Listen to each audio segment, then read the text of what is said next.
আজকে আমরা গোপন খবরের ভিত্তিতে আমরা বাইপাসে নাকা লাগাই এবং নাকাতে আমরা চেক করি।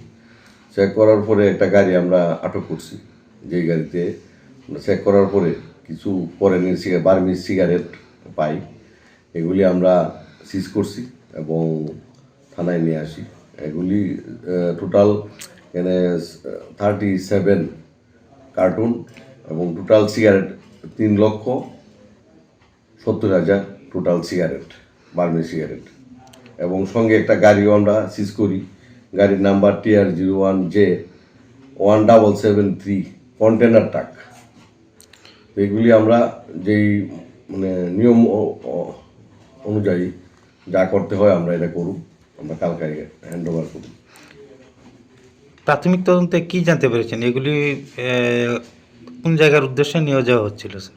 প্রাথমিক তদন্তে বোঝা যায় এগুলি ত্রিপুরাতেও বিক্রি করে, বাংলাদেশও যায়, এগুলি ঠিক নেই। এই সিগারেটগুলি কোন জায়গার স্যার?